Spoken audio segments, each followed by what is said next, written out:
Le 17 juillet 1999, vers 17h30, la famille Delcourt quitte le lac de Maine à Angers après un pique-nique banal. Julien et Marion, trentenaires souriants, rangent les jouets dans le coffre de leur Renault Laguna grise, tandis que Léa, 8 ans, et Maxime, 5 ans, courent encore autour des tables. Des promeneurs les voient replier le plaid, fermer la glacière, puis monter dans la voiture. Le moteur démarre, les portières claquent, et la Laguna s'engage sur la petite route qui longe le lac. 15 minutes séparent ce point de leur domicile situé rue des Lys, dans le centre-ville. Pourtant, la voiture ne franchira jamais ce trajet. Aucun voisin ne les voit rentrer, aucun appel ne parvient à leur répondeur et dès le lendemain matin, l'inquiétude s'installe. Les gendarmes lancent les premières recherches le 18 juillet, mobilisant une trentaine d'hommes pour ratisser les abords du lac, les parkings, les chemins forestiers. La Laguna reste introuvable, comme si elle s'était volatilisée entre deux virages. Les témoignages recueillis sont flous, contradictoires. Un automobiliste mentionne une voiture similaire arrêtée sur une aire de repos, mais le modèle ne correspond pas exactement. Un autre évoque un couple et 2 enfants à une station-service de Trélazé, à 8 km d'Angers. Mais l'heure ne colle pas avec celle du départ. Les enquêteurs explorent toutes les hypothèses. Accident, enlèvement, fuite volontaire, sans jamais parvenir à établir une certitude. Les semaines passent, puis les mois, et le dossier Delcourt devient l'un des mystères les plus troublants de la région. 13 ans plus tard, en octobre 2012, un employé municipal nettoie un box abandonné dans la zone industrielle de Montplaisir, au nord d'Angers. Sous des cartons moisis et des outils rouillés, il découvre une vieille caméra jetable, Kodak, recouverte de poussière. L'étiquette au dos est presque effacée, mais on devine encore une date manuscrite, juillet 1999. Intrigué, l'homme confie l'appareil à un laboratoire photo qui parvient à développer 12 clichés partiellement conservés. Sur l'un d'eux, pris en fin d'après-midi au bord du lac de Maine, apparaît la famille Delcourt. Julien porte un polo blanc, Marion a un foulard rouge, les enfants tiennent des raquettes de badminton. Mais en arrière-plan, légèrement flou, se tient une silhouette inconnue. Un homme debout près d'un arbre qui semble observer la scène. Ce détail, invisible pendant 13 ans, relance brutalement une enquête que tous croyaient enterrée. Avant de continuer, nous aimerions savoir d'où vous nous regardez. Prenez quelques secondes pour nous dire en commentaire dans quelle ville vous vous trouvez et quelle heure il est chez vous en ce moment. Cela nous aide à mieux comprendre notre communauté et à adapter nos contenus. Si ce type d'histoire vous passionne, pensez aussi à vous abonner à la chaîne et à liker cette vidéo. Chaque geste compte pour nous permettre de continuer à raconter ces affaires oubliées, ces mystères que personne n'ose plus évoquer. Nous lisons tous vos messages, et vos hypothèses enrichissent souvent nos propres recherches. Alors n'hésitez pas à partager vos impressions, vos questions ou même vos doutes. Maintenant, revenons à notre histoire et plongeons dans les premiers jours de cette disparition qui a marqué Angers pour toujours. En juillet 1999, Angers est une ville paisible où les drames restent rares et les faits divers alimentent à peine les colonnes de la presse locale. Julien Delcourt, 34 ans, travaille comme technicien dans une entreprise de télécommunications installée près de la gare. Marion, 32 ans, enseigne le français au collège Chevreul, un établissement réputé du centre-ville. Ils vivent rue des Lys, dans un appartement au 2e étage d'un immeuble ancien avec leurs 2 enfants, Léa et Maxime. Les voisins les décrivent comme discrets, polis, jamais impliqués dans le moindre conflit. Leur quotidien semble banal, sans histoire, sans ennemis connus. Pourtant, ce samedi 17 juillet, tout bascule en quelques heures et leur vie ordinaire se transforme en énigme absolue. Le matin du 17, Julien charge la Laguna vers 9 h. Il prépare la glacière, y glisse des sandwichs, des fruits, quelques canettes. Marion s'occupe des enfants, leur applique de la crème solaire, vérifie qu'ils ont bien leur casquette. Vers 10h30, la famille prend la route en direction du lac de Maine, un site prisé des Angevins pour les pique-niques et les balades. Le temps est clair, chaud sans excès, idéal pour une sortie en famille. Plusieurs témoins les voient arriver au parking principal vers 11 h, puis installer leur plaid sous un grand chêne, à une 50aine de mètres du bord de l'eau. Rien, dans leur attitude, ne laisse deviner la moindre inquiétude. Julien joue au ballon avec Maxime. Marion lit un magazine près de Léa qui dessine sur un carnet. L'après-midi s'écoule normalement. Vers 15 heures, un couple de retraités installés à proximité engage la conversation avec Marion. Ils discutent de la chaleur, des embouteillages, de la rentrée scolaire qui approche. Marion se montre souriante, détendue. Elle évoque son envie de partir en vacances en Bretagne début août. Julien, lui, discute brièvement avec un pêcheur venu s'installer au bord de l'eau. Tout semble normal, ordinaire, presque ennuyeux dans sa banalité. Personne ne remarque de tension, de dispute, de présence suspecte. Pourtant, quelques heures plus tard, cette journée parfaite deviendra le point de départ d'un mystère que personne ne parviendra à résoudre pendant 13 ans. Les Delcourt ignorent alors qu'ils vivent leurs dernières heures de vie ordinaire et que chaque geste, chaque sourire, chaque mot échangé seront bientôt passés au crible par des enquêteurs désespérés. Vers 17 heures, Julien commence à ranger les affaires. Il plie le plaid, ramasse les jouets, ferme la glacière. Marion aide Léa à enfiler son gilet. Maxime court encore un peu autour de l'arbre avant de monter dans la voiture. Plusieurs témoins voient la Laguna quitter le parking vers 17h30, rouler lentement sur la petite route qui contourne le lac, puis disparaître au premier virage. C'est la dernière fois que quelqu'un voit la famille Delcourt en vie. À partir de ce moment, plus aucune trace, plus aucun signe, plus aucun appel. Le trajet jusqu'à la rue des Lys ne devrait prendre qu'un quart d'heure, 20 minutes tout au plus en cas d'embouteillage. Mais la Laguna ne rentre jamais. Et personne, pendant 13 ans, ne saura ce qui s'est passé entre ce parking et ce domicile distant de seulement quelques kilomètres. Le lendemain matin, dimanche 18 juillet, le frère de Julien tente de joindre la famille par téléphone. Pas de réponse. Il insiste, rappelle plusieurs fois, puis décide de se rendre rue des Lys vers midi. La porte de l'appartement est fermée à clé, aucun bruit ne filtre de l'intérieur. Il alerte alors la gendarmerie qui dépêche une patrouille sur place. Les gendarmes constatent que le courrier s'accumule dans la boîte aux lettres, que personne n'a dormi dans les lits, que la voiture n'est pas garée sur la place habituelle. L'inquiétude monte rapidement. Les premières recherches sont lancées dans l'heure, mobilisant d'abord une dizaine d'hommes, puis une trentaine dès le lundi matin. On ratisse les abords du lac, les forêts voisines, les parkings isolés. On interroge les voisins, les collègues, les amis proches. Personne n'a vu ni entendu quoi que ce soit d'inhabituel. Et la Renault Laguna reste introuvable, comme avalée par le bitume.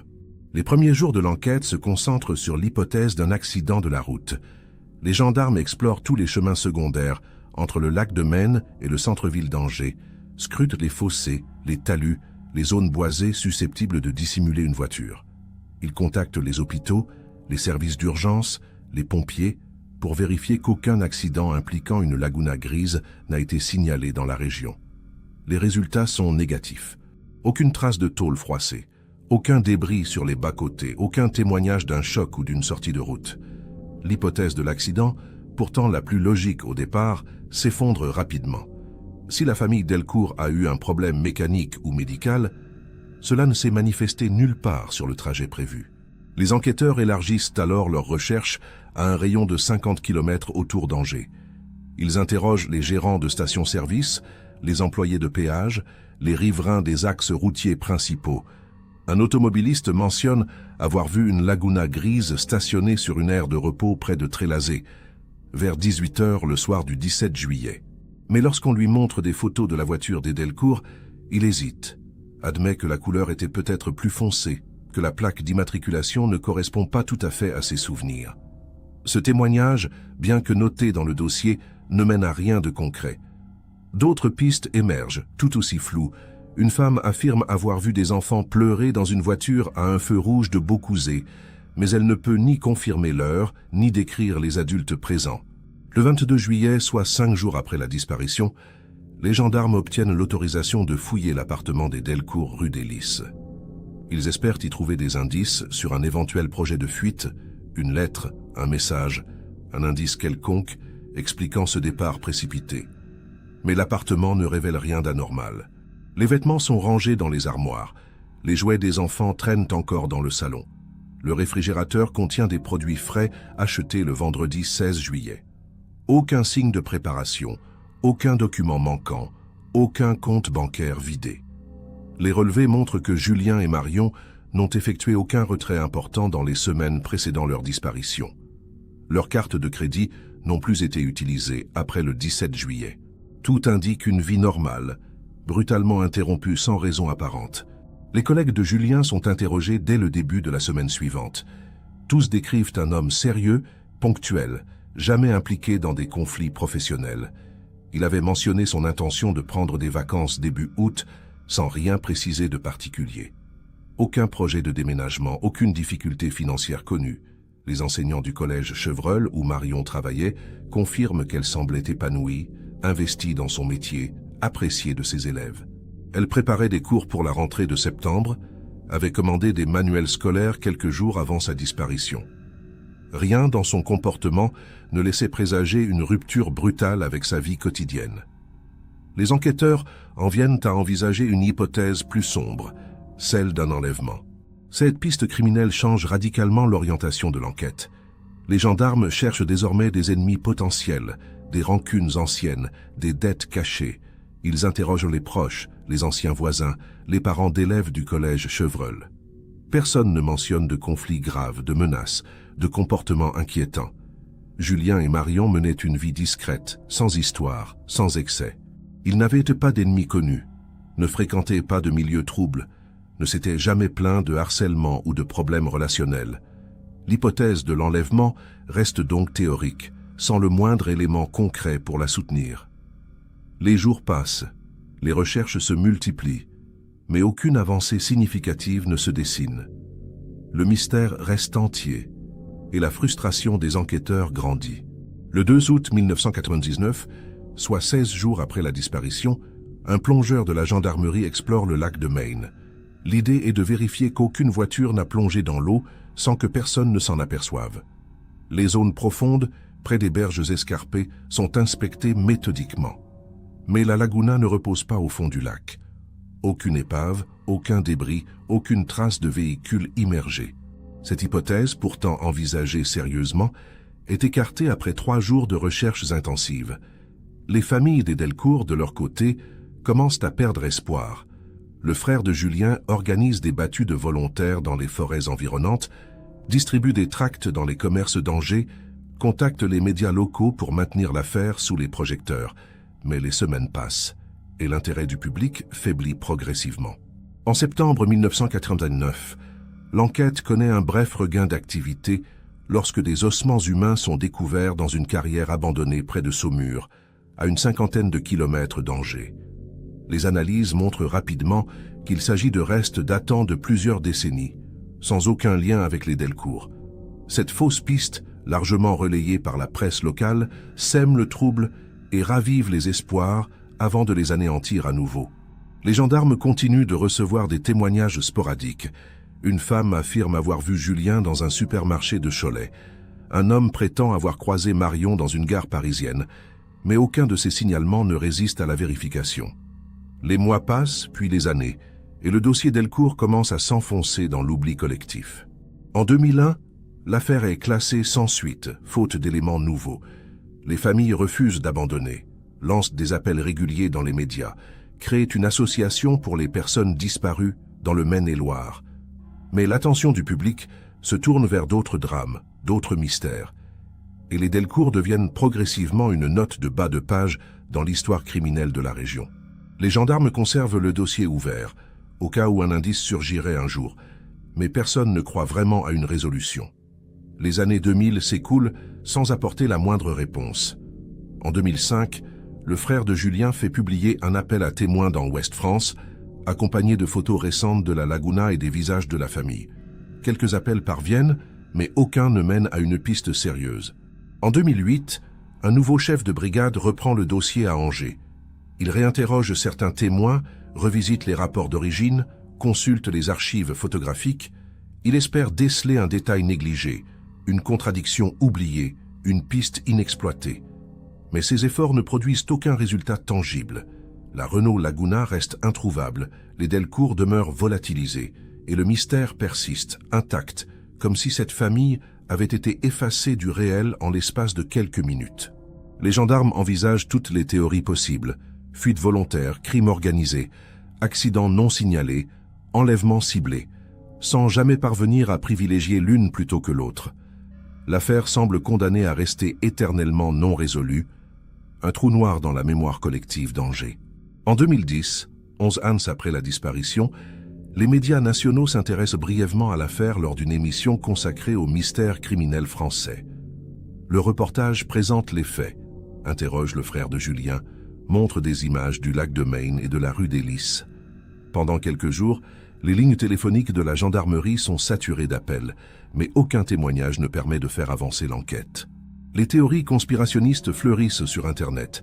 Certains évoquent une secte, d'autres un réseau criminel international, d'autres encore un enlèvement extraterrestre. Ces spéculations, parfois délirantes, ne font qu'obscurcir davantage une affaire déjà incompréhensible. Les enquêteurs continuent de recevoir des pistes farfelues, des dénonciations anonymes, des aveux fantaisistes, mais rien de sérieux ne ressort de ce flot d'informations parasites. En 2011, 12 ans après les faits, le dossier Delcourt retombe dans le silence. Plus aucun article de presse, plus aucune émission télévisée, plus aucun appel à témoins.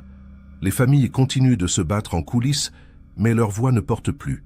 Angers a tourné la page, et la ville semble avoir oublié cette famille disparue un soir d'été sans laisser la moindre trace. Pourtant, en octobre 2012, un événement totalement inattendu va tout changer. Un simple objet, une vieille caméra jetable, va rouvrir brutalement un dossier que tout le monde croyait enterré pour toujours. Ce que contiennent ces clichés oubliés va bouleverser 13 ans de certitude et forcer les enquêteurs à revisiter chaque détail de cette journée maudite du 17 juillet 1999. L'employé municipal qui découvre la caméra s'appelle Patrick Moreau. Il travaille pour la ville d'Angers depuis 20 ans, s'occupe du nettoyage des bâtiments désaffectés avant leur démolition ou leur réhabilitation. Ce jour-là, en octobre 2012, il vide un box abandonné dans la zone industrielle de Montplaisir, au nord de la ville. Le lieu servait autrefois d'entrepôt pour une entreprise de déménagement qui a fait faillite en 2003. Depuis, le bâtiment a été laissé à l'abandon, squatté occasionnellement, pillé par des ferrailleurs.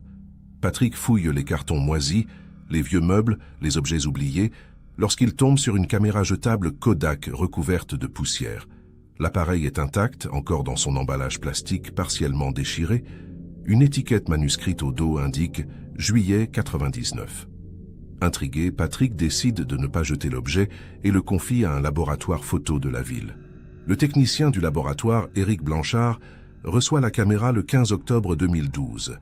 Il doute d'abord de pouvoir récupérer quoi que ce soit après 13 ans de stockage dans des conditions probablement déplorables. Mais il tente tout de même le développement, par curiosité professionnelle plus que par réel espoir.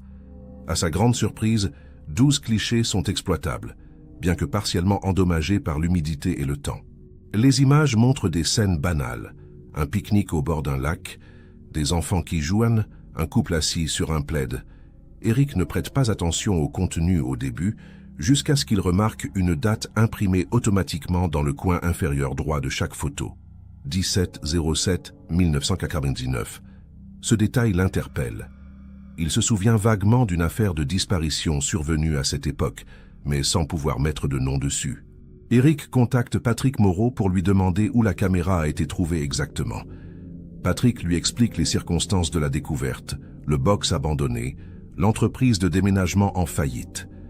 Éric décide alors de signaler sa trouvaille à la gendarmerie, au cas où les photos auraient un intérêt quelconque pour une enquête ancienne.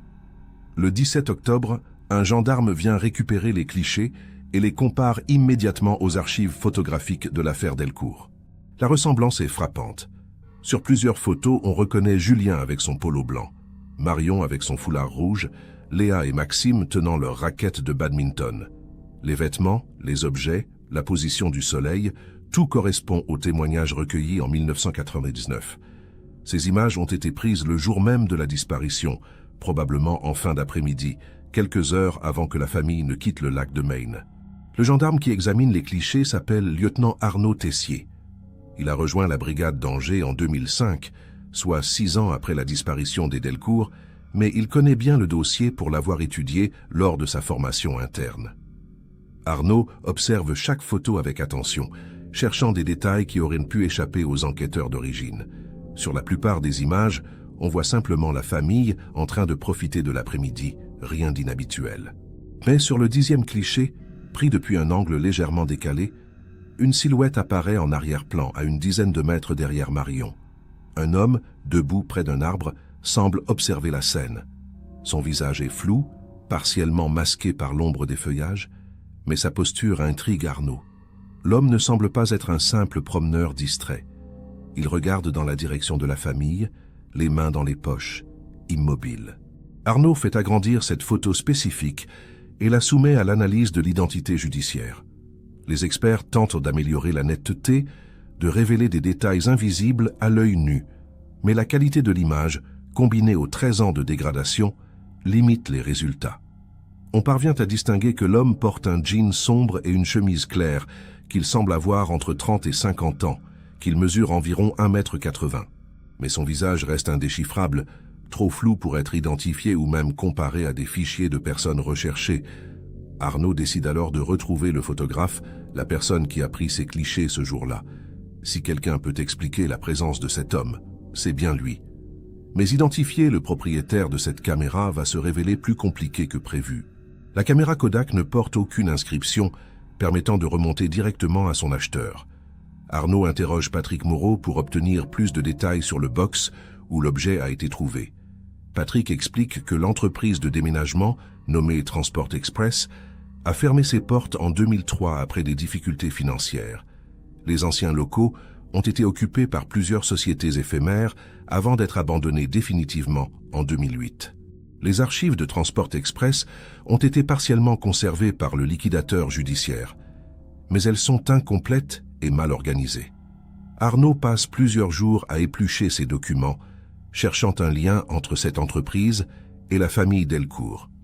Il découvre que Julien Delcourt n'a jamais fait appel à Transport Express, du moins selon les factures et contrats retrouvés. Aucune trace de Marion non plus. Arnaud élargit ses recherches aux clients de Transport Express, ayant utilisé leur service entre juin et août 1999. Il obtient une liste de 123 noms qu'il commence à croiser avec les témoins interrogés en 1999. Parmi ces noms, un attire son attention. Fabien Moreau, 38 ans à l'époque, employé comme magasinier dans une entreprise textile près d'Angers. Fabien avait loué un box chez Transport Express en juillet 1999 pour entreposer des meubles pendant des travaux dans son appartement. Arnaud retrouve sa trace et l'interroge en novembre 2012. Fabien se souvient vaguement d'avoir loué ce box, mais nie formellement être allé au lac de Maine le 17 juillet 1999. Il affirme avoir passé la journée chez lui, seul, sans témoin. Son alibi est invérifiable, mais rien ne permet non plus de le relier directement au Delcourt. Arnaud montre à Fabien la photo agrandie de l'homme en arrière-plan. Fabien observe l'image longuement, puis secoue la tête. Il ne se reconnaît pas, affirme que sa silhouette ne correspond pas, que ses vêtements habituels à cette époque étaient différents. Arnaud insiste, lui demande s'il possédait une caméra jetable en juillet 1999. Fabien répond qu'il avait effectivement ce type d'appareil, qu'il l'utilisait pour photographier ses chantiers de bricolage, mais qu'il l'a perdu ou jeté à une date qu'il ne peut préciser.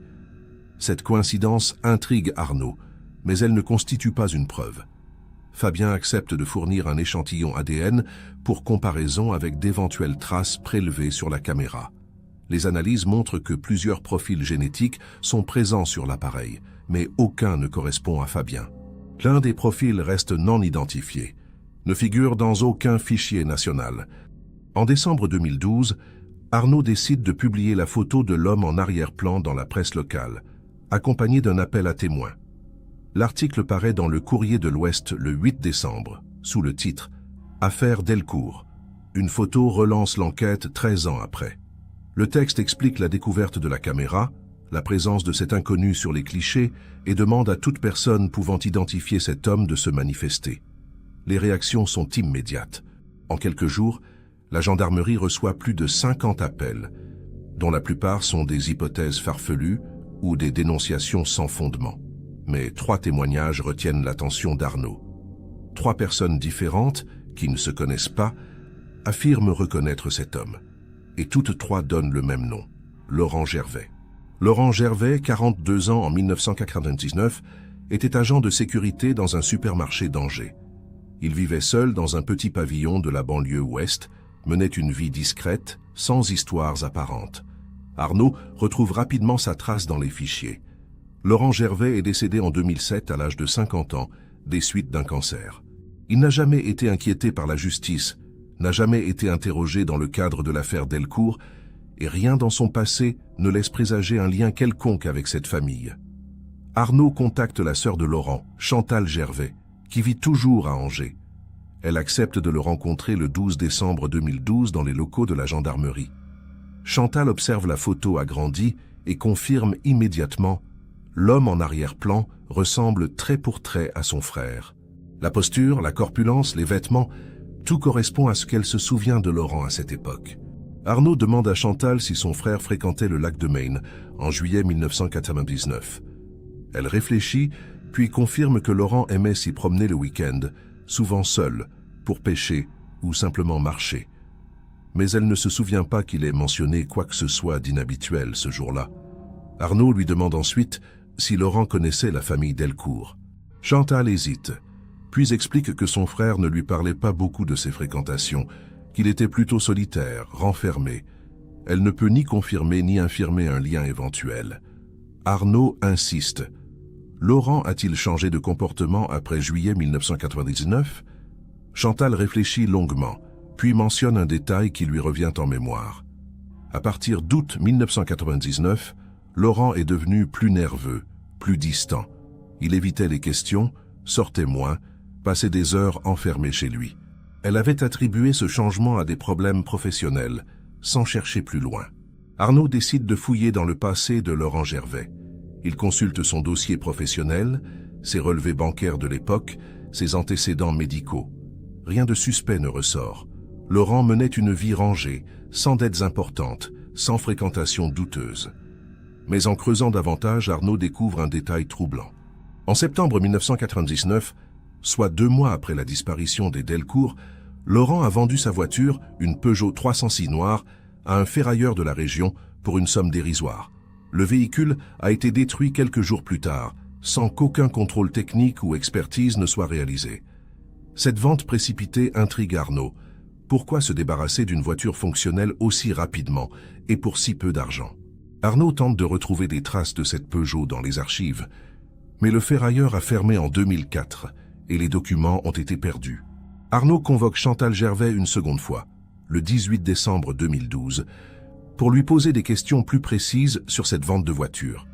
Chantal confirme que son frère s'est effectivement séparé de sa Peugeot en septembre 1999, mais elle ne se souvient pas qu'il ait expliqué pourquoi. Elle pensait qu'il voulait acheter un véhicule plus récent, mais Laurent n'a jamais racheté de voiture par la suite. Il utilisait les transports en commun ou se déplaçait à vélo. Ce comportement, rétrospectivement, lui semble étrange. Arnaud demande si Laurent a laissé des affaires personnelles après sa mort. Chantal explique qu'elle a conservé quelques cartons contenant des vêtements, des livres, des papiers administratifs. Arnaud obtient l'autorisation de consulter ses archives personnelles, dans l'espoir de trouver un indice oublié. Le 20 décembre, Arnaud se rend au domicile de Chantal, dans un pavillon de Saint-Barthélemy d'Anjou, à quelques kilomètres d'Angers. Elle le conduit au grenier, où 3 cartons poussiéreux sont entreposés depuis 2007. Arnaud commence à fouiller méthodiquement, sortant chaque objet, chaque document pour les examiner. La plupart des papiers sont banals, factures, relevés bancaires, courriers administratifs. Mais dans le deuxième carton, Arnaud découvre un carnet à spirale format A5, rempli de notes manuscrites. Les pages sont datées, couvrent la période de janvier 1998 à décembre 2000.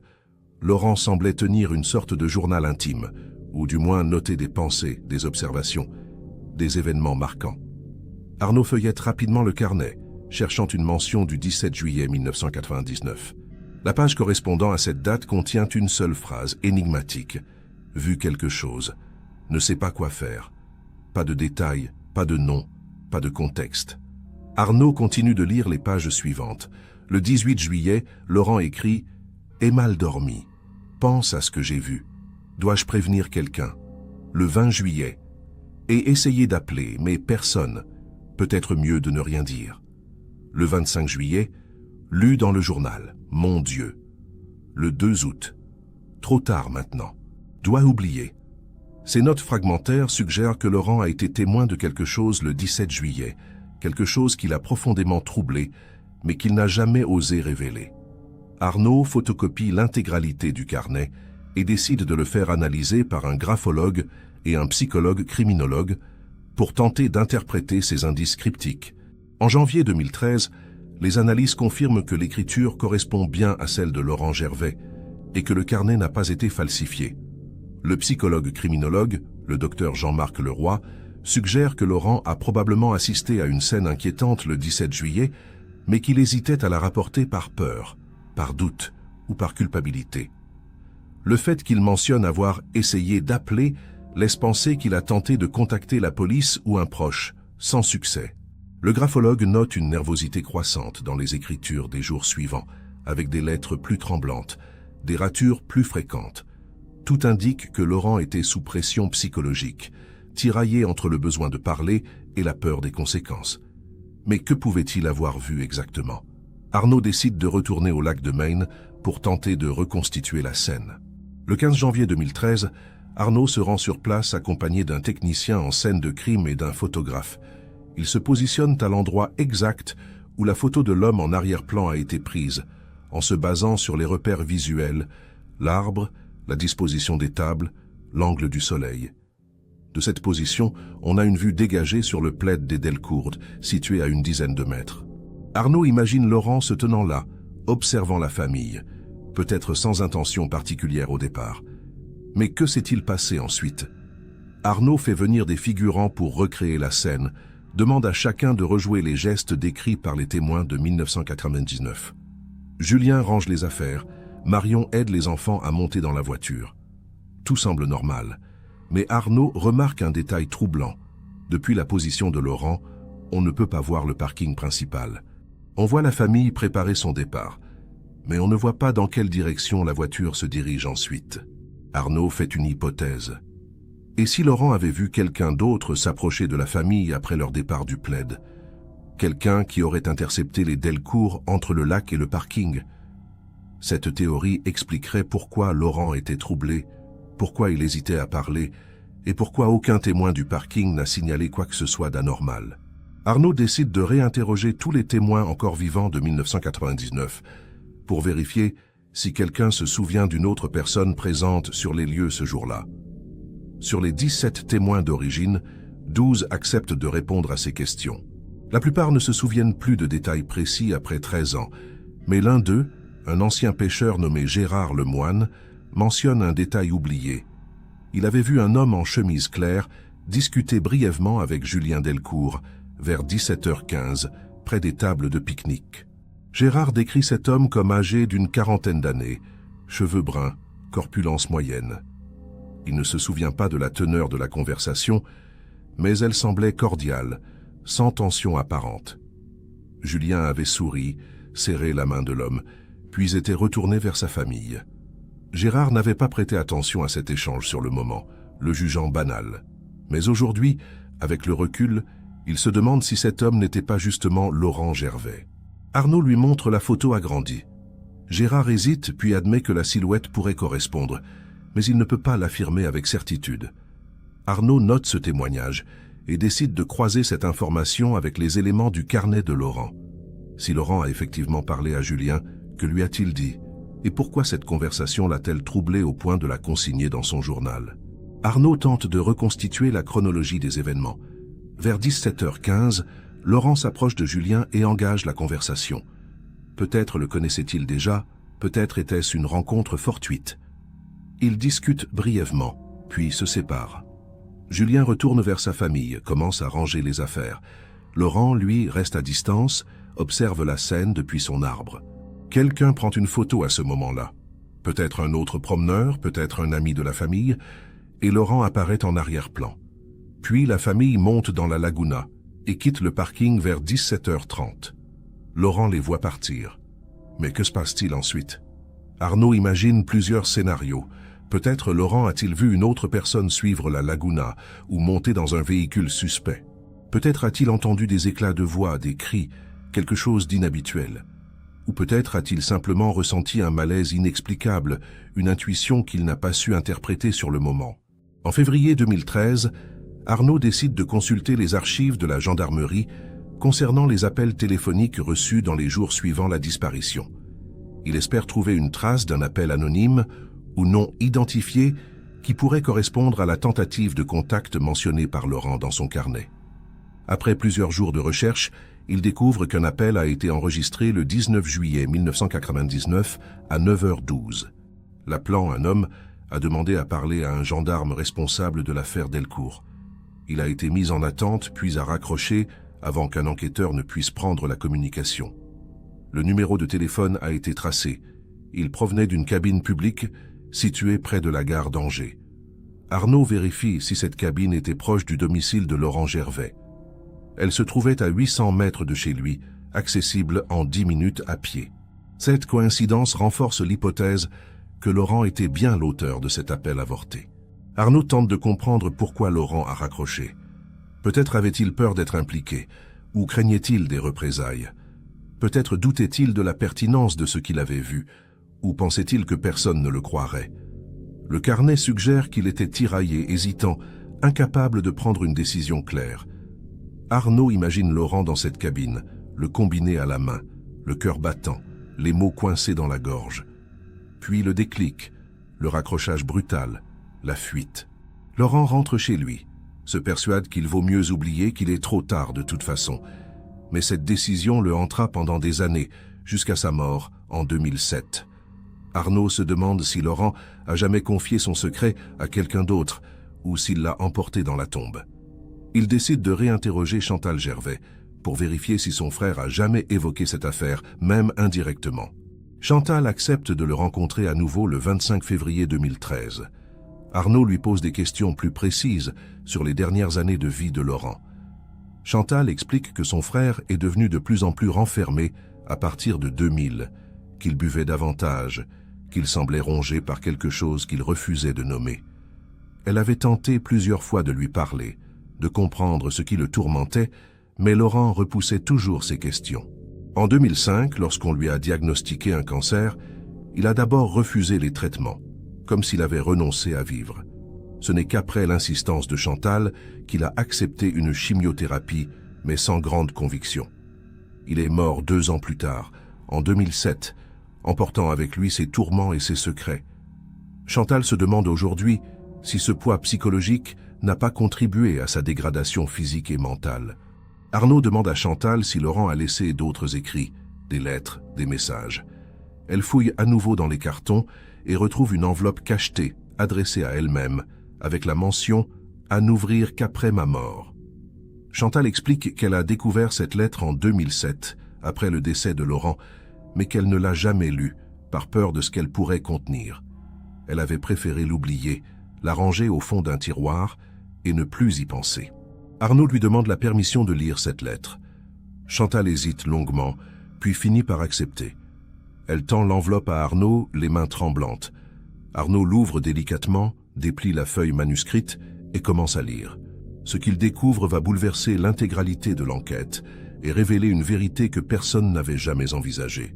La lettre de Laurent, datée du 10 juin 2007, soit quelques semaines avant sa mort, contient un aveu glaçant. « Chantal, je ne peux plus vivre avec ce poids. Il faut que tu saches, le 17 juillet 1999, j'étais au lac de Maine. J'ai vu quelque chose.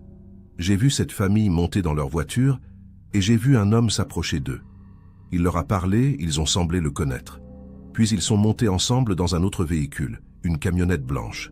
J'ai trouvé ça étrange, mais je n'ai rien fait. Le lendemain, j'ai appris qu'ils avaient disparu.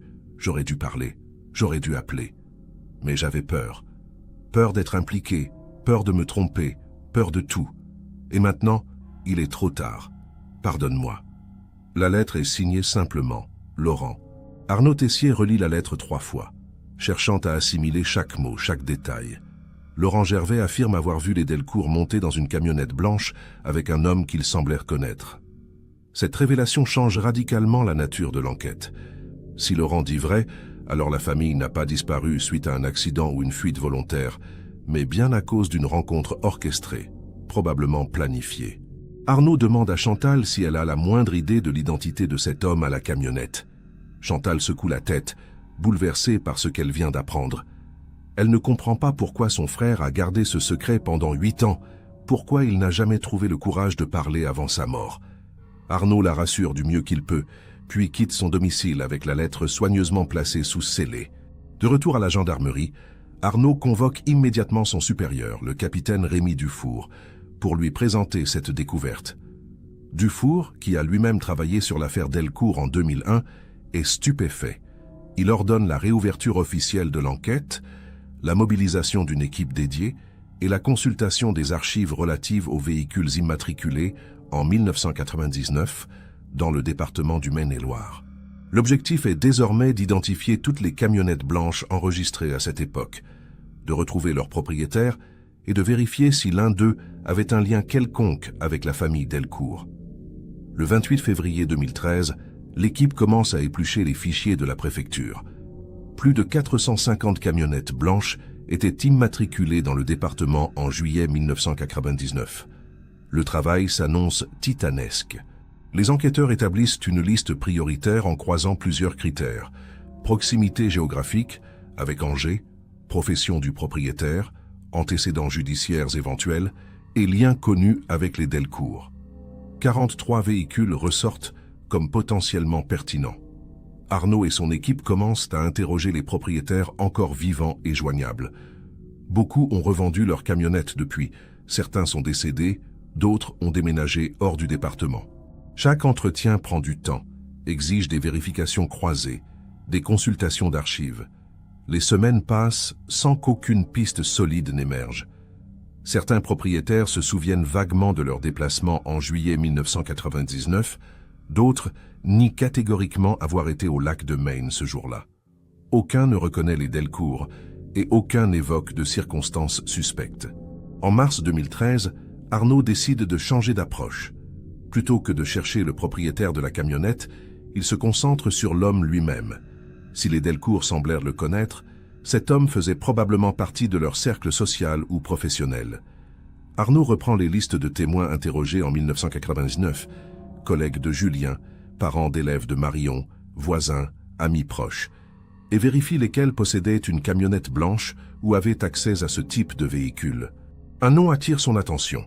Didier Arnaud, 42 ans en 1999, collègue de Julien dans l'entreprise de télécommunications. Didier était technicien itinérant, utilisait régulièrement une camionnette de service pour ses déplacements professionnels. Arnaud consulte les archives de l'entreprise et découvre que Didier conduisait effectivement une Renault Trafic blanche en juillet 1999. Arnaud vérifie si Didier Arnaud a été interrogé lors de l'enquête initiale. Il trouve une brève déposition datée du 22 juillet 1999, dans laquelle Didier affirme ne pas avoir vu Julien le week-end de la disparition et ne pas connaître ses projets personnels. L'interrogatoire avait été rapide, sans approfondissement particulier. Didier n'avait jamais été considéré comme suspect, simplement comme un témoin parmi d'autres. Arnaud décide de le réinterroger, cette fois avec une approche plus méthodique. Il retrouve sa trace à Nantes, où Didier vit désormais depuis 2005. Le 15 mars 2013, Arnaud se rend à son domicile, accompagné d'un collègue. Didier accepte de répondre à leurs questions, mais semble immédiatement nerveux, mal à l'aise. Il demande pourquoi on le contacte à nouveau après tant d'années.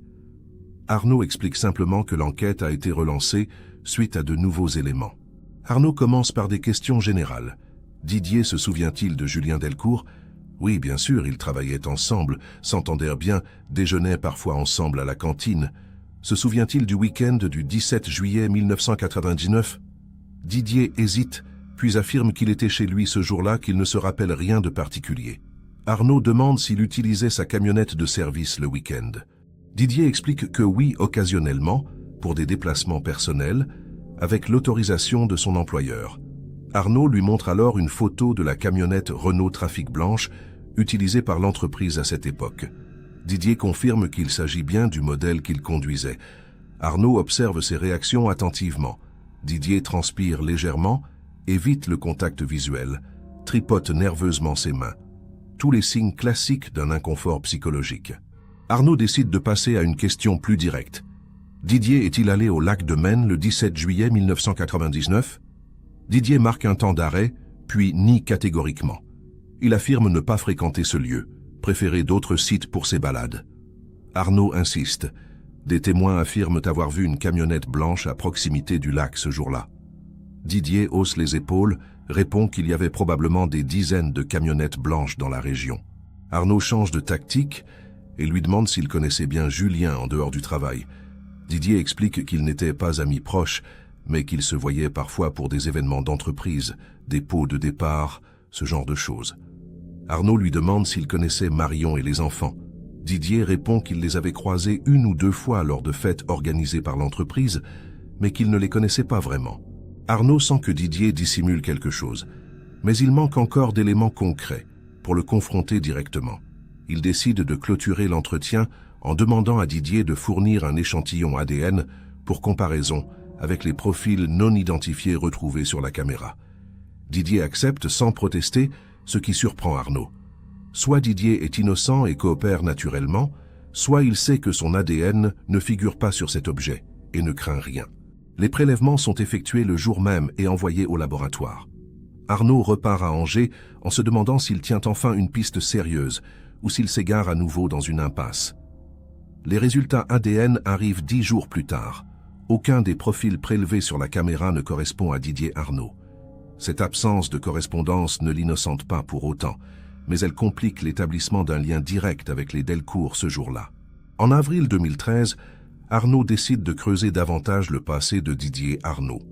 Il consulte ses relevés bancaires de l'époque, ses factures téléphoniques, ses déplacements professionnels. Les relevés montrent que Didier a effectué plusieurs retraits d'espèces importants en août et septembre 1999, totalisant près de 10 000 francs, soit environ 1 500 €.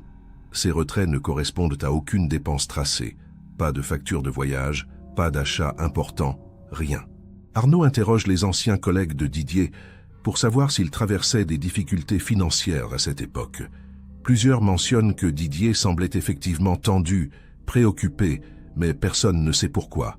L'un d'eux, Alain Mercier, ancien chef d'équipe, se souvient que Didier avait demandé une avance sur salaire en septembre 1999, ce qui était inhabituel pour lui. Arnaud convoque Alain Mercier pour un entretien formel le 18 avril 2013. Alain confirme que Didier avait sollicité cette avance, environ 5 000 francs, en expliquant qu'il devait régler une dette urgente. Alain n'avait pas demandé de détails, avait simplement validé la demande. Arnaud lui demande si Didier avait mentionné la nature de cette dette. Alain secoue la tête, explique que Didier restait évasif, parlait de problèmes personnels, sans préciser. Arnaud note cette information et décide de vérifier si Didier avait contracté des prêts ou des crédits à cette période. Les archives bancaires montrent qu'il avait effectivement un crédit à la consommation en cours, mais les mensualités étaient régulièrement payées, sans retard significatif. Alors pourquoi cette avance? Pourquoi ces retraits massifs? Arnaud commence à soupçonner que Didier a peut-être payé quelqu'un, ou remboursé une dette liée à un événement survenu en juillet 1999. En mai 2013, Arnaud obtient l'autorisation de placer Didier Arnaud sous surveillance discrète. L'objectif est d'observer ses comportements, ses déplacements, ses fréquentations actuelles. Pendant 3 semaines, une équipe surveille ses allées et venues à Nantes. Didier mène une vie apparemment normale. Il travaille désormais comme consultant indépendant, vit seul dans un appartement du centre-ville, fréquente peu de monde. Mais un détail intrigue les enquêteurs. Chaque vendredi soir, Didier se rend dans un bar du quartier de la Gare, où il retrouve toujours le même homme, un quinquagénaire massif, cheveux grisonnants. Les 2 hommes discutent longuement, semblent avoir des échanges tendus, parfois animés. Arnaud fait identifier cet homme par les services de renseignement. Il s'agit de Michel Barnier, 53 ans, ancien gérant d'une entreprise de transport routier, condamné en 2008 pour recel de marchandises volées. Arnaud décide d'interroger Michel Barnier le 3 juin 2013. Michel accepte de se présenter volontairement à la gendarmerie de Nantes. Arnaud lui demande d'emblée quel est son lien avec Didier Arnaud. Michel explique qu'ils se connaissent depuis longtemps, qu'ils ont travaillé ensemble dans les années 1990, que Didier faisait appel à ses services de transport pour livrer du matériel de télécommunication. Arnaud lui demande s'ils se sont vus en juillet 1999. Michel réfléchit, puis affirme ne pas se souvenir précisément que c'était il y a trop longtemps.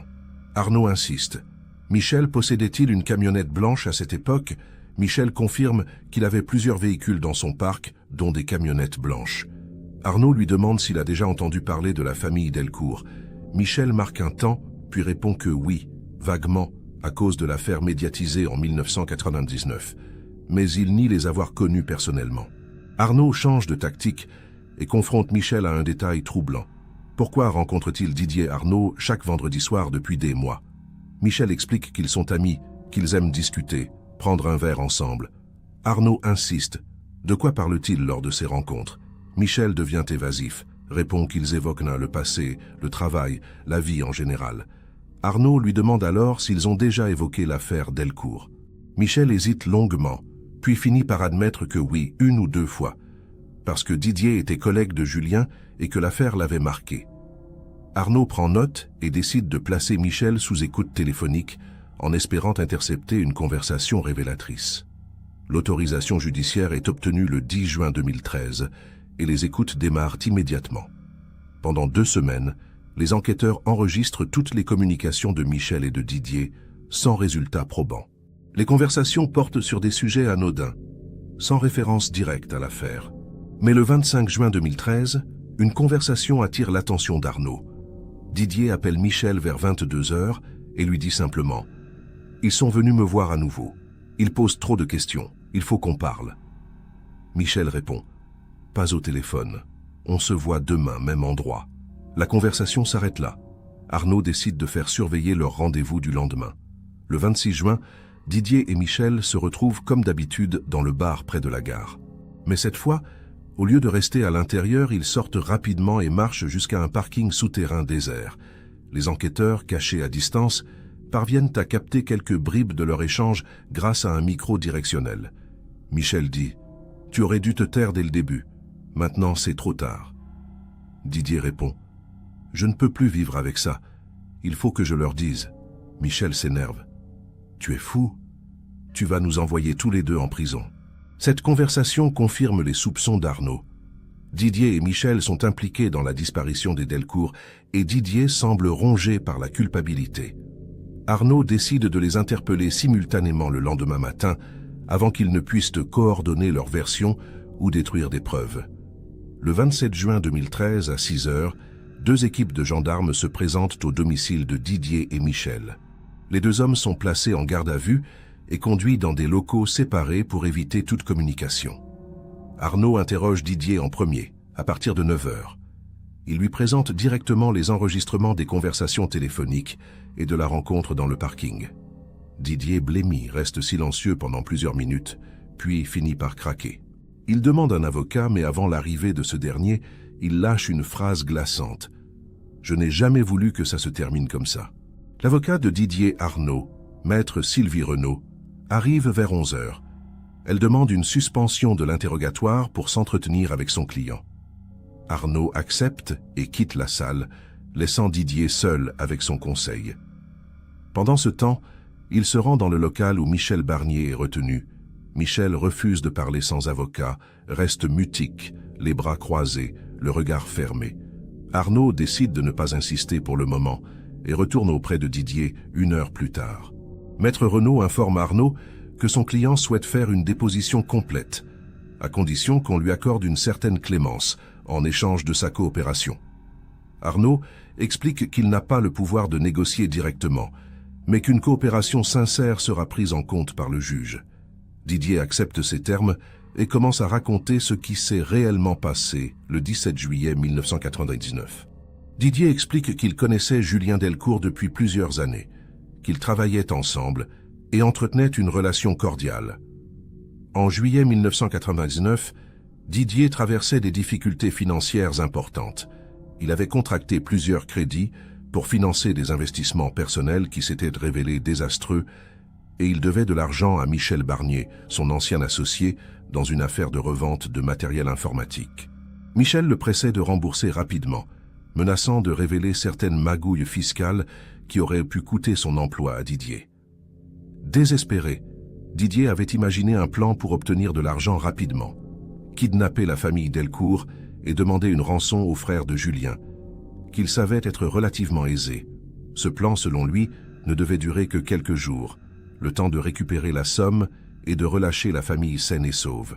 Le 17 juillet, Didier savait que Julien et sa famille se rendaient au lac de Maine car Julien en avait parlé au bureau quelques jours plus tôt. Didier s'y est rendu en fin d'après-midi avec la camionnette de service, accompagné de Michel Barnier, qu'il avait convaincu de participer en lui promettant une part de la rançon. Ils ont attendu que la famille se prépare à partir, puis Didier s'est approché de Julien en se présentant comme un collègue qui passait par hasard. Julien, surpris mais pas méfiant, l'a salué chaleureusement. Didier lui a alors raconté une histoire inventée. Il venait de livrer du matériel dans une ferme isolée non loin d'Angers et il avait découvert que la propriétaire, une vieille dame, avait fait un malaise. Il demandait à Julien de venir avec lui pour l'aider le temps que les pompiers arrivent. Julien, préoccupé, a accepté immédiatement. Didier a suggéré que toute la famille vienne pour ne pas perdre de temps et qu'ils suivent la camionnette jusqu'à la ferme. Marion, un peu hésitante, a fini par accepter, pensant qu'ils en auraient pour quelques minutes seulement. Les Delcourt sont montés dans leur Laguna et ont suivi la camionnette de Didier. Mais au lieu de se diriger vers une ferme, Didier a emprunté une route forestière isolée à une dizaine de kilomètres du lac. Arrivé dans une clairière déserte, Michel est descendu de la camionnette, armé d'un pistolet factice mais réaliste. Julien a immédiatement compris qu'il s'agissait d'un piège. Didier affirme que le plan initial était de les séquestrer dans un hangar abandonné appartenant à Michel, de demander une rançon, puis de les libérer. Mais tout a dérapé en quelques secondes. Julien a tenté de résister, de protéger sa famille, et Michel a paniqué. Il a frappé Julien avec la crosse du pistolet, le blessant gravement à la tête. Marion a hurlé, tentant de protéger ses enfants. Didier affirme qu'il a essayé de calmer la situation, mais Michel était hors de contrôle, terrifié par les conséquences de son geste. Dans la confusion, Michel a poussé brutalement Marion, qui est tombée violemment contre le pare-choc de la Laguna, se cognant la tête. Elle est restée inerte, inconsciente, peut-être pire. Les enfants pleuraient, terrifiés. Didier raconte qu'il a réalisé à ce moment-là que tout était allé trop loin, que personne ne croirait à un accident et que lui et Michel risquaient la prison à vie. Michel a alors pris une décision radicale. Il fallait faire disparaître toute trace de la famille et du véhicule.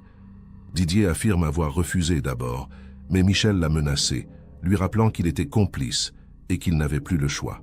Ensemble, ils ont chargé les corps de Julien et Marion dans la camionnette, forcé les enfants à monter également, puis ont conduit la Laguna jusqu'à un site isolé. Didier explique, la voix brisée, qu'ils ont tué Léa et Maxime dans la camionnette par étouffement, pour qu'ils ne puissent jamais témoigner. Il affirme que Michel s'en est chargé seul et qu'il n'a pas eu le courage de l'arrêter. Puis ils ont enterré les 4 corps dans une ancienne carrière abandonnée, à une trentaine de kilomètres d'Angers, dans une zone boisée rarement fréquentée. La Laguna, elle, a été démontée pièce par pièce dans un garage clandestin que Michel connaissait. Puis les pièces ont été revendues ou détruites. Didier affirme qu'il a vécu un cauchemar depuis ce jour, hanté par les visages des enfants, incapable de dormir, de vivre normalement. Il a payé Michel régulièrement pour garantir son silence, en puisant dans ses économies et en contractant de nouvelles dettes. Mais il savait que tôt ou tard, la vérité ressurgirait. Lorsque les gendarmes sont venus le réinterroger en mars 2013, il a compris que l'étau se resserrait et il n'a plus eu la force de continuer à mentir. Arnaud écoute ce récit horrifié, mais maintient une posture professionnelle. Il demande à Didier de préciser l'emplacement exact de la carrière où les corps ont été enterrés. Didier fournit des indications approximatives, mentionne une route départementale près de Beaufort-en-Vallée, une clairière accessible uniquement à pied, un tas de gravats qui servaient de repère. Arnaud transmet immédiatement ces informations à son équipe, qui organise une opération de fouille pour le lendemain. En parallèle, Michel Barnier est confronté aux aveux de Didier. Face à ces révélations, Michel finit par admettre sa participation, mais il accuse Didier d'avoir été l'instigateur du plan et de minimiser son propre rôle dans les meurtres.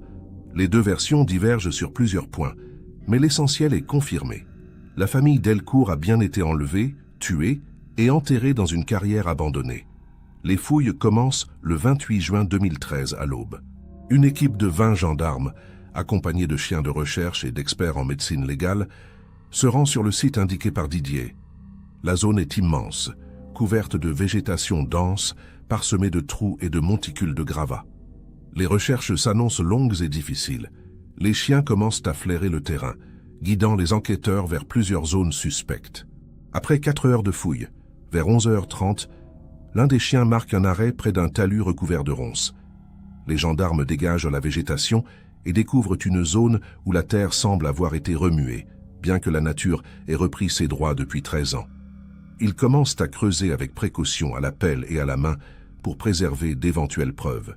À 50 cm de profondeur, ils découvrent des fragments de tissus décomposés, puis des ossements humains. Les fouilles se poursuivent méthodiquement, révélant les restes de 4 corps enterrés côte à côte. Les experts en médecine légale effectuent les premiers examens sur place. Les ossements correspondent à 2 adultes et 2 enfants, conformément aux aveux de Didier. Les vêtements décomposés, bien que difficilement identifiables, présentent des similitudes avec ceux portés par les Delcourt le 17 juillet 1999. Des analyses ADN sont immédiatement ordonnées pour confirmer formellement l'identité des victimes. Les prélèvements sont envoyés en urgence au laboratoire et les résultats arrivent le 3 juillet 2013. Il s'agit bien de Julien, Marion, Léa et Maxime Delcourt. 13 ans après leur disparition, la famille est enfin retrouvée. Mais cette découverte, loin d'apporter un soulagement, plonge les proches dans une douleur renouvelée. Le frère de Julien, prévenu le jour même, s'effondre en apprenant la confirmation du pire scénario. Il avait gardé espoir pendant toutes ces années, imaginant parfois que la famille avait refait sa vie ailleurs, sous de nouvelles identités. Désormais, il n'y a plus de place pour le doute, seulement pour le deuil. Le 5 juillet 2013, Didier Arnaud et Michel Barnier sont officiellement mis en examen pour enlèvement, séquestration et assassinats aggravés. Ils sont placés en détention provisoire dans des établissements séparés. Didier continue de coopérer avec les enquêteurs, fournissant des détails sur le démantèlement de la Laguna, les noms des receleurs ayant acheté certaines pièces et les transactions financières effectuées pour acheter le silence de complices mineurs. Michel, lui, maintient une version dans laquelle il minimise son rôle, affirmant avoir été manipulé par Didier. Les enquêteurs recoupent les témoignages, analysent les relevés bancaires, interrogent les personnes citées par Didier. Plusieurs individus sont entendus. Certains admettent avoir manipulé des pièces de voitures suspectes en 1999, mais tous affirment avoir ignoré leur origine criminelle. Aucun n'est poursuivi, faute de preuves de complicité consciente. En septembre 2013, les obsèques officielles de la famille Delcourt sont organisées à Angers. Des centaines de personnes se rassemblent à l'église Saint-Maurice pour rendre hommage à Julien, Marion, Léa et Maxime. Le frère de Julien prononce un discours poignant, remerciant les enquêteurs pour leur persévérance, évoquant la mémoire de sa famille disparue et appelant à une justice exemplaire pour les responsables. Les médias nationaux couvrent largement l'événement, rappelant les circonstances de la disparition, la découverte de la caméra jetable, les aveux de Didier et l'horreur de ce crime prémédité qui a viré au massacre. L'affaire Delcourt devient l'un des symboles des drames familiaux non résolus pendant des années, avant qu'un détail oublié ne change tout. La caméra jetable, cet objet banal qui aurait pu finir à la poubelle, a finalement permis de rouvrir une enquête que tout le monde croyait condamnée à l'oubli. Le procès de Didier Arnaud et Michel Barnier s'ouvre en mars 2015, soit presque 16 ans après les faits. Les débats durent 3 semaines, au cours desquels les 2 accusés maintiennent des versions contradictoires sur leurs responsabilités respectives. Didier plaide coupable, demande pardon aux familles, tente d'expliquer son geste par la pression financière et la panique. Michel, lui, nie avoir prémédité les meurtres, affirme avoir agi sous la contrainte de Didier et tente de se présenter comme une victime collatérale. Mais les preuves accumulées, les témoignages, les enregistrements et surtout la découverte des corps ne laissent aucun doute sur leur culpabilité commune. Le 25 mars 2015, le verdict tombe. Didier Arnaud est condamné à 30 ans de réclusion criminelle, Michel Barnier à 28 ans. Les familles des victimes, bien que soulagées de voir les coupables punis, savent que rien ne ramènera Julien, Marion, Léa et Maxime. La justice a été rendue, mais le vide laissé par leur disparition reste immense et irréparable. En 2016, un documentaire télévisé retrace l'affaire Delcourt, de la disparition initiale jusqu'au procès. Le réalisateur interroge les enquêteurs, les proches, et consacre une large partie du reportage à Laurent Gervais, le témoin silencieux dont la culpabilité posthume a finalement permis de résoudre l'énigme. La lettre de Laurent est lue intégralement à l'écran, provoquant une émotion intense chez les téléspectateurs. Beaucoup se demandent comment l'affaire aurait pu être résolue plus tôt, si Laurent avait trouvé le courage de parler en 1999. D'autres lui pardonnent, comprenant la peur et la pression psychologique qu'il a dû ressentir. Chantal Gervais, la sœur de Laurent, est également interviewée. Elle explique qu'elle a mis du temps à digérer le secret de son frère, mais qu'elle a fini par accepter que Laurent était lui aussi une victime de cette tragédie, victime de sa propre incapacité à affronter la vérité. En 2018, la caméra jetable Kodak est exposée au musée de la gendarmerie à Melun, dans une section consacrée aux affaires criminelles résolues grâce à des indices inattendus. L'objet, désormais iconique, symbolise l'importance de la ténacité des enquêteurs et la fragilité des secrets enfouis. À côté de la caméra, une plaque commémorative rappelle les noms de Julien, Marion, Léa et Maxime Delcourt et rend hommage à toutes les victimes de disparitions inexpliquées.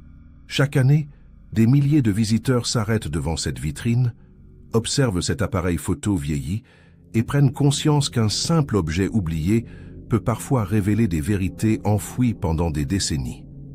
L'affaire Delcourt reste gravée dans la mémoire collective d'Angers et au-delà, rappelant que certains mystères, même les plus impénétrables, finissent toujours par livrer leurs secrets. 13 ans séparent la disparition de la famille Delcourt et la découverte de la caméra jetable qui a tout changé.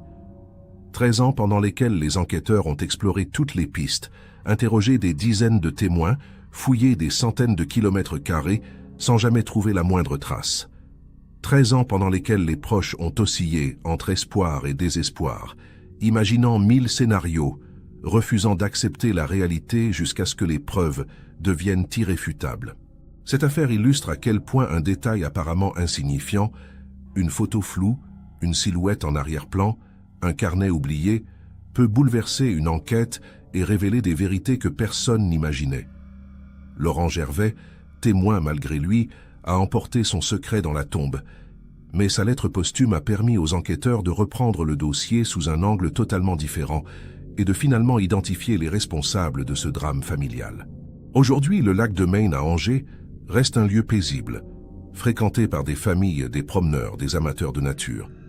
Mais pour ceux qui connaissent l'histoire des Delcourt, ce site garde une aura sombre, un souvenir indélébile de ce jour de juillet 1999 où 4 vies ont basculé en quelques minutes.